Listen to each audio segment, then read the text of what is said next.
Alright guys, time to get started on this dump valve repair. This is the actual valve number. According to case, that's the part number that you can look up to find the parts breakdowns of all of this. So that's how you can find that. These are the two oil seals that we're going to be replacing. So there's those part numbers. And then these are the two O-rings that you're going to need. These are cases part numbers. I'm sure you could find, if you pulled this apart, you could just compare that to a master kit or something like that, and you'd be able to find them. So I happen to get my parts from Oklahoma Case Tractors in Tulsa. They're all in here. And they have a link to Case's website, which has online searchable PDF parts manuals that you can access for free. So if you can go to their website, and then you can find their parts lookup and just search for this valve, and it will show you the whole schematic with the whole breakdown, and then you can find your oil seals and O-rings and all that, and all the other pieces as well. So pretty cool. That website worked out really good. Couldn't find those anywhere else. So yeah, never done this before. Or really never really rebuilt this type of valve before, to be honest with you. So I don't quite know what to expect as I get into it here, but we'll figure it out. So the first things first, I think we'll get this spring removed, and we'll get this plate right here, and that'll kind of have the clutch pedal itself disconnected. Once I take this off, then I'll be able to take the clutch pedal off. I think that'll be the first step, and then we'll do the hydraulic lines right here. Technically I guess they're transmission lines, but it's hydraulic oil, whatever, it's the same. We'll do these two lines, and then should note there's a little bitty, you can see that little bitty line back over there, that goes to a meter up on the dash, so don't rip that off. You'll need to take that off as well. And then I think there's like looks like 3 bolts on this side, 3 bolts on the other side, and I think that's all I'll have to take off to get this valve block out of here. So we'll find out, of course. No, I'm wrong. So there's one more, there's another linkage inside there. See this? So I don't know, maybe I'll just pull this cotter pin off. Not quite sure what that goes to. Anyway, we'll get that all pulled apart, we'll get it out, and then I don't know how it comes apart from there, but we'll figure it out, and I'll show you guys as I do. Alright, so learn as we go here. This is the pin that goes through here, and this is the pivot point for this little plate here. Where this is mounted will control how your cam works. Interestingly, this is an eccentric thread on this pin, so what that means is that you would stick this in the hole, and then this needs to be indexed a certain way. I don't know how it was supposed to be, because I didn't realize that's what I was dealing with when I pulled it out. So that'll take some experimentation when we go to put this back together to get this kind of in the right spot so my clutch works. The other thing is this right here, this little kind of bushing is what rides inside this cam track, and this is held on with a, how is it held on? This isn't held on by anything. This rides in this plate, so it's just sandwiched in this little slot right here. No fastener on this side of it. You can see that that's bent pretty badly, and also there was no nut on the back side of this, so that's not right. It's fallen off at some point, so that may be why my clutch was, the pedal was so kind of floppy before, is because that was just kind of floating in that hole. Now it goes through here and is supposed to be clamped together with a nut on the back side here. Like I said, that's the nut that was missing. Alright, something else interesting that I've realized how this works, this is starting to make sense, is that this one right here, that is for the clutch pedal, so that's kind of your manual bypass. This one is attached to the shuttle valve, to the shuttle shift. So that's neutral, that's reverse, neutral, forward. You can see the lever up here is turning as I mess with that. So this is the next thing that I need to take apart. It's held on with a a cotter pin right here, and that's going to be really hard to get to. And the other side is, yeah, the other side's just, it's like a rivet or whatever. It's just got a kind of a flange on it. So just wanted to stop and kind of video this for my own sake so I can kind of see where I'm at, so I remember where everything goes. I had to pull this bolt out to get the spring off. That spring's super tight. It's going to be a pain to get back on. So I had to take this bolt off, and then it came loose.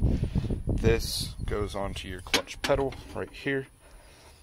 See that? And then attaches to this point on this cam plate here. Just leave that on there. Okay.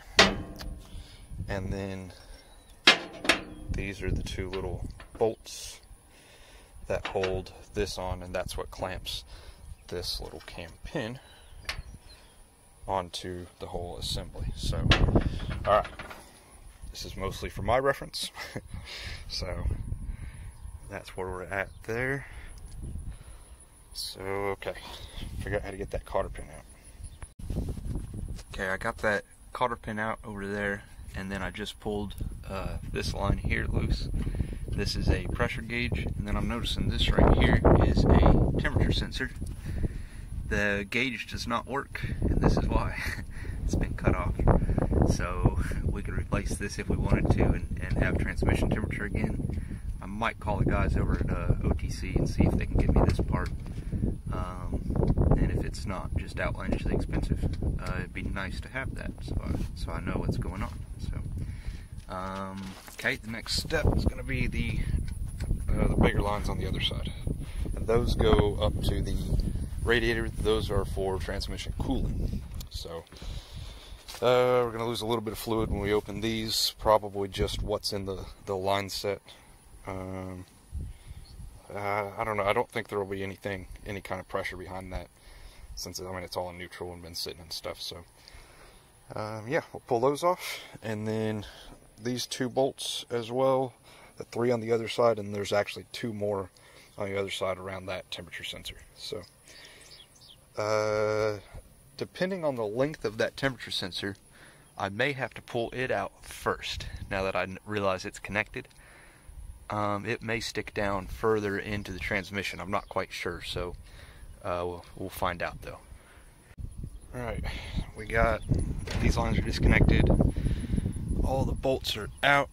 This one, I can't get past this, so I'll have to get this loose and move it so I can actually pull the bolt out. Now, I just got to figure out how to break it loose. And it just occurred to me that there's probably a gasket in here that I don't have, so yeah, that might end up being a problem. That might slow me down a little bit. So one thing to note is how nasty that fluid looks in there. That's not cool. Lots of water in it. So I think I'm gonna try maybe crawling underneath, and there's kind of a lip right here.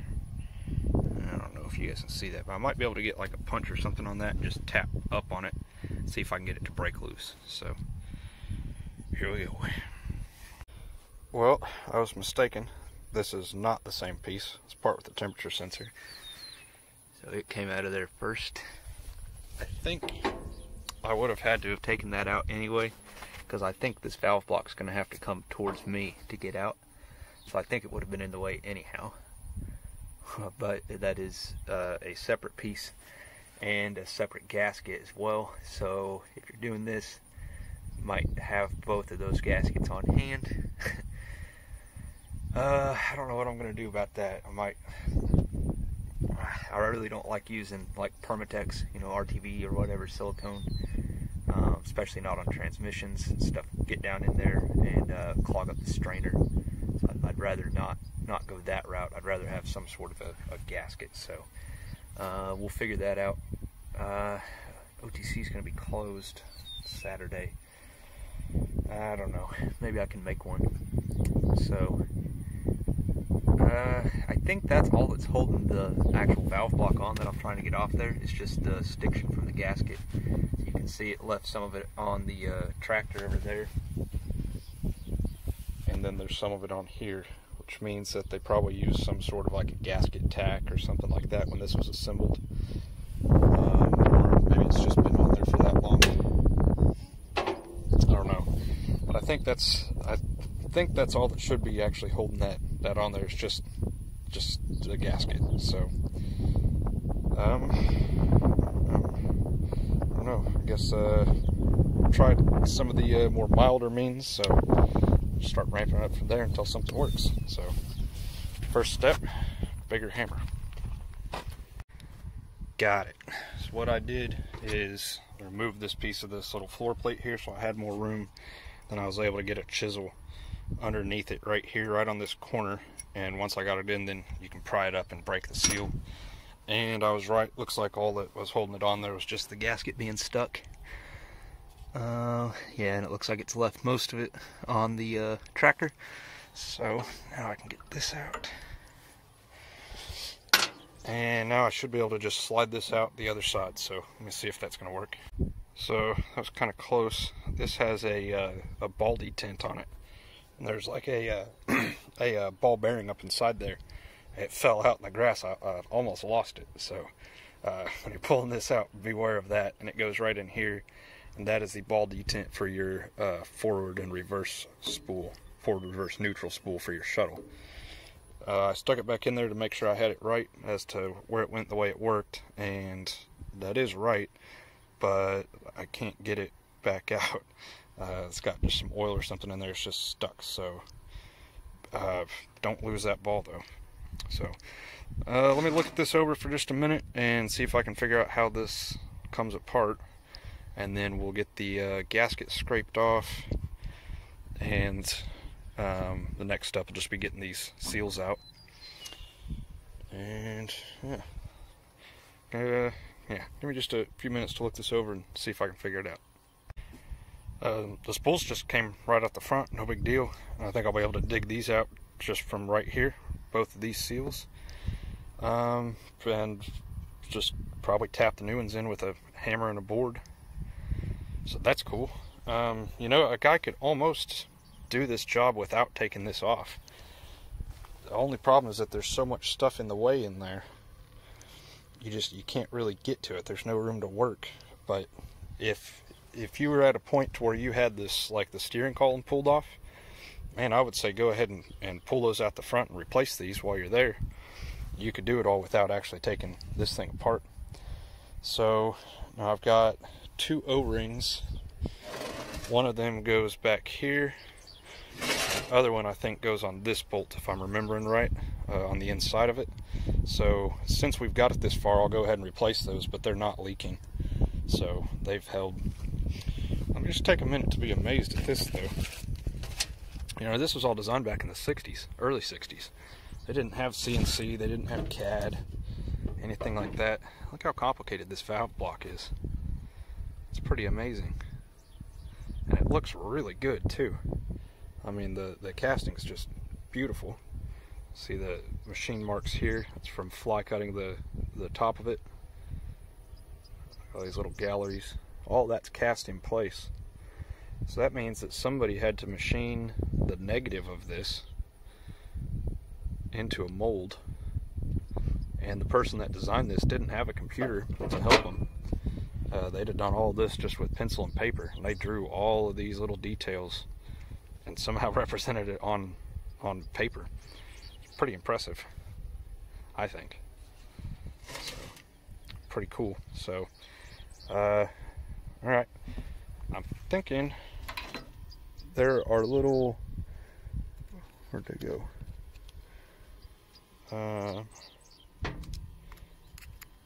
Right here. That's got like holes on the back side of those. I'm thinking that's there for disassembly. So I'm going to have both hands here. Let me see if I can get this, get these seals pulled out, and we'll grab snap ring pliers and get that O-ring out of the other side, and a wrench to get this one. So I'm going to get those pulled out and I'll bring you back. There's this one out. This is the one that was leaking. This is the other one.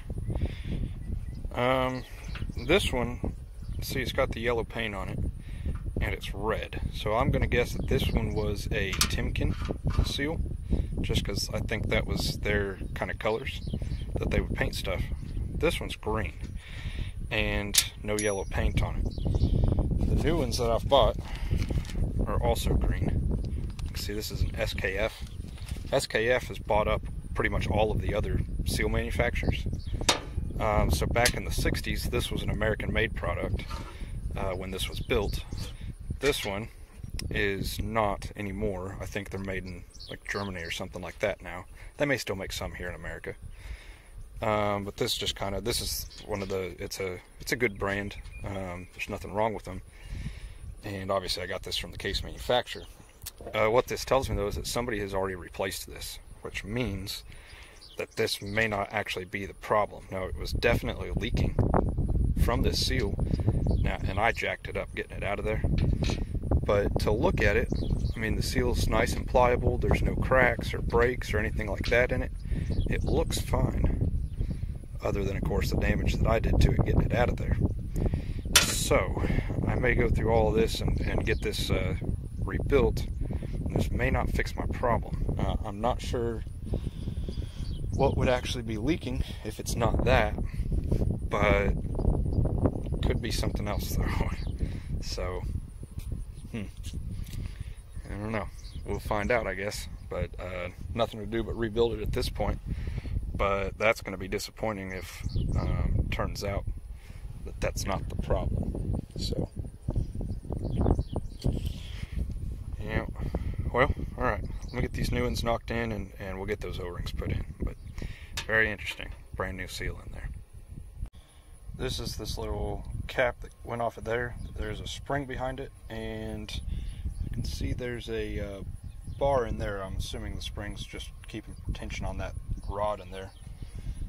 This one, they gave me this red O-ring. I believe it's actually a Viton O-ring, so that's interesting. I don't know why you would need that. Those are usually for kind of like specialty applications, but that's what they sent me, so that's what we're going to put on there. We'll put this one back together real quick. This takes a 7/8 wrench, by the way. This is the little plug that came out of the back side. It's the new O-ring in it. So it just goes right in here, and this is the back side of this valve. I've already put the spool back in. So you can see that's where that valve goes to. So this just press back in there, and then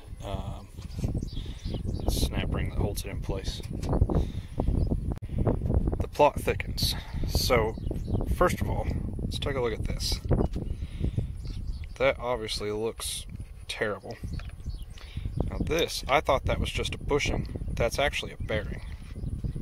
See that? And that's supposed to fit on here. But look at that fit. Sorry, my hands are shaky. So that doesn't seem right. And then if we look at this right here, there is another ring, or another groove cut in this for one of these retaining rings. The retaining clip is not on there, not where it should be. So that's not right. And then this appears to be a 1/4 bolt that somebody welded onto the end of this. So I'm going to guess that this broke in half, and they just welded a bolt onto the end of it and kind of reassembled it. Okay. That's not galling or anything. What's happened here is somebody has welded up the OD of this and then turned it back down to size. So this got wallowed out, you know, it got worn, and so they had to build it back up and turn it down. As you can see, they did not do a very good job of it. So that's interesting. So somebody replaced this seal at some point. They did a bad job of repairing this. They did a really poor job of repairing that. Now, I'm mentioning all of that because I don't think this seal was actually what was causing the leak. This doesn't have to come out very far before, you guys can't see that. Get it in the sun here. So, see, this doesn't have to come out very far for right there. And this is no longer, the spool's no longer in the seal, right? So the operating range of this is really kind of right here. and it had a lot more movement than that. What I think is going on is that because this was all bent, this is kind of indexable, right? It's a cam. It was probably in the wrong place. This was probably causing it to pull further out than it was supposed to. And so I think what was happening is that it was actually just pulling this out too far, to the point that the spool was just barely not quite in the seal. I think that's what was actually causing the leak. So, with that in mind, I don't know if I'm going to fix that or not. I might just leave it. That is, sorry. I might just leave that, but I don't like that, so I'm tempted to go weld that back up and then turn it back down to size. We'll think about that a little bit. But this I definitely don't want to put back in there. That looks like crap. So the little bearing here, it's kind of gritty feeling. It's not bad though. It turns freely. Since it's such a low speed operation, I'm not that worried about it. I think it should still be okay, so we can reuse that. But I think I want to make a new one of these, and we'll make it correctly this time. So yeah, that's interesting. I also need to get a gasket made for this, and of course scrape the old one off. Most of it stayed on the tractor, which is kind of unfortunate. It would be easier to scrape out here. And then of course, because I took that temperature sensor block off, I'm gonna have to make a new gasket for it as well. So I'm gonna go take care of all of that, make a new one of these.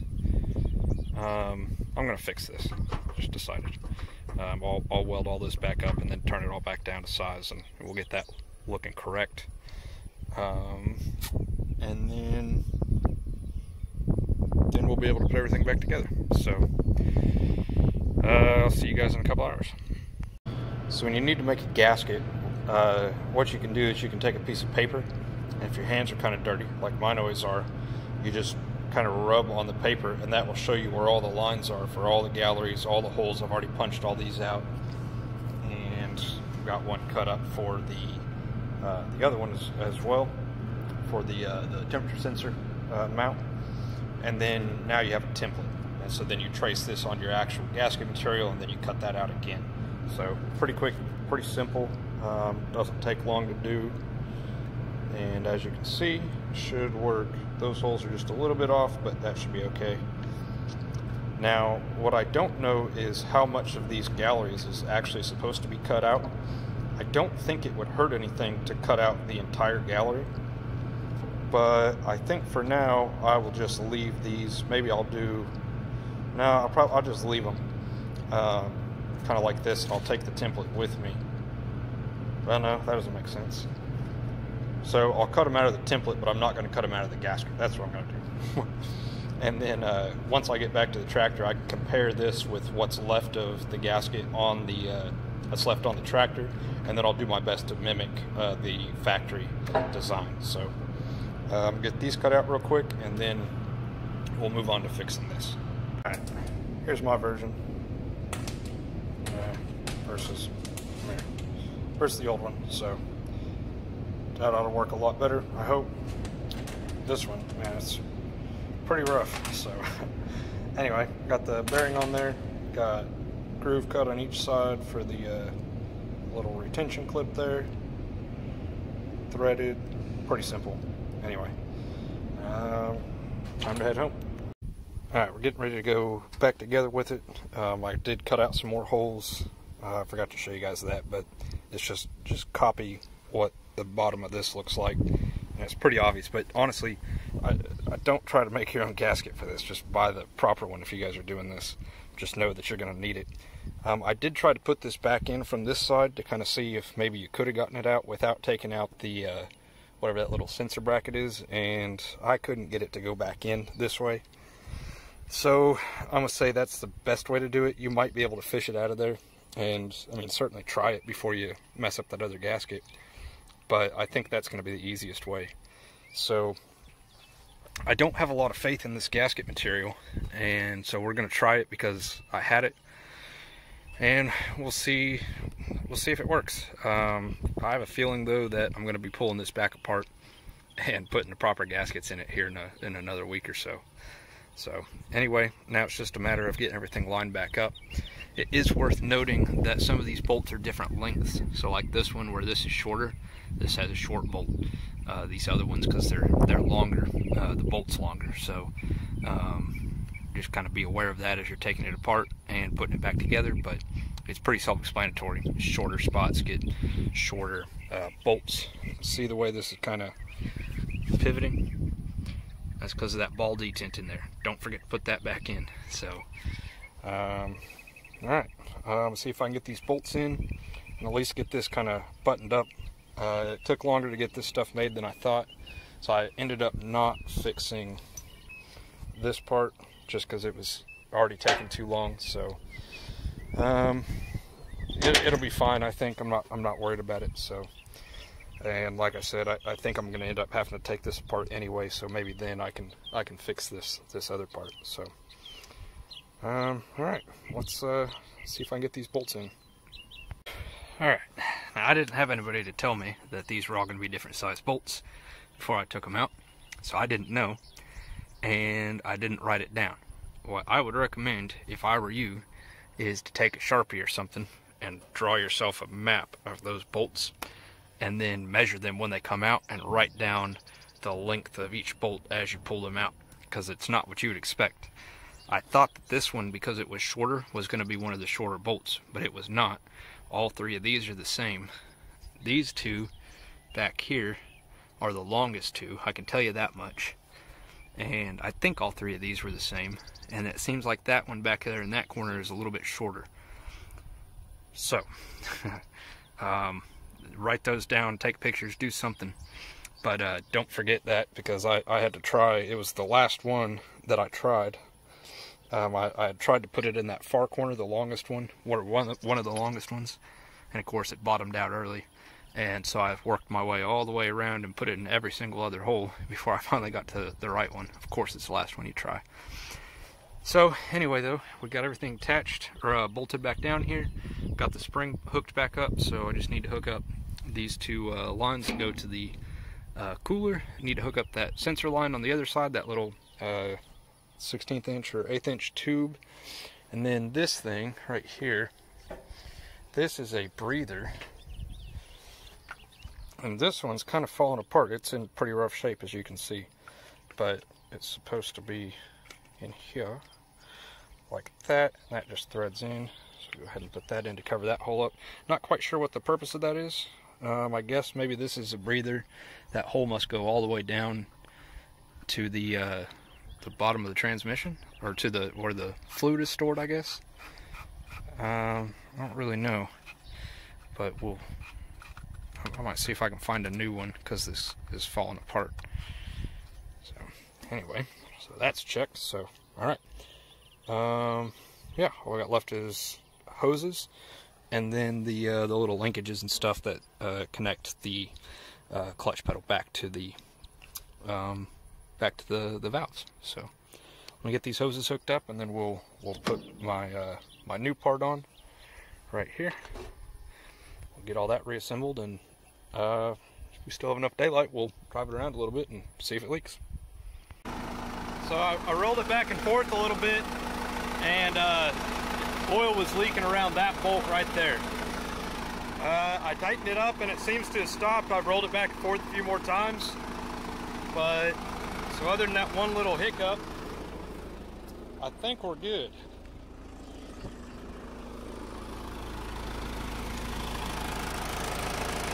Seals are holding up. They're not leaking. I don't see any other leaks, so yeah, I guess for now we're gonna call that fixed. So there you have it. It wasn't too hard. Make sure you order your gasket if you guys are doing this, because I don't really trust that one. You know, I made it, and it's not a very good material, so keep that in mind. And then don't forget, you're also probably going to have to take that other little, whatever that sensor is, I think it's a temperature sensor, you'll probably have to take that off, so you'll need that gasket as well. So, not too bad of a job. I've been at it since about 10 o'clock this morning, and it's now, I think, probably 6 or 7, just judging by the sun. It's about to go down, so, you know, it's a long day's work, but not too bad, and maybe you guys can do it a little bit faster now that you've seen how it goes together. So anyway, if anybody else has one of these 580Bs with a leaky hydraulic bypass on the transmission there you go. I hope that helps you. So once again, here's your part numbers. And I talked about this in an earlier video, but the way this works is, you know, this is a shuttle shift, and so it's basically the clutches are controlled hydraulically. So whenever you put this in forward, that disengages or engages, however you want to think about it, the forward set of clutches in the transmission. When you put it in the middle, then hydraulics are just bypassed. And so all this is, it's not actually like a clutch pedal like you would normally think of. What it is just, it's a manual hydraulic bypass. So you can just stop the hydraulic pressure from going to the clutches, which essentially puts it in neutral. So that's more or less how that works, and that's how you fix the valve assembly. So, all right, like I said, thanks for watching. Hope this helps somebody, and we'll see you guys next time.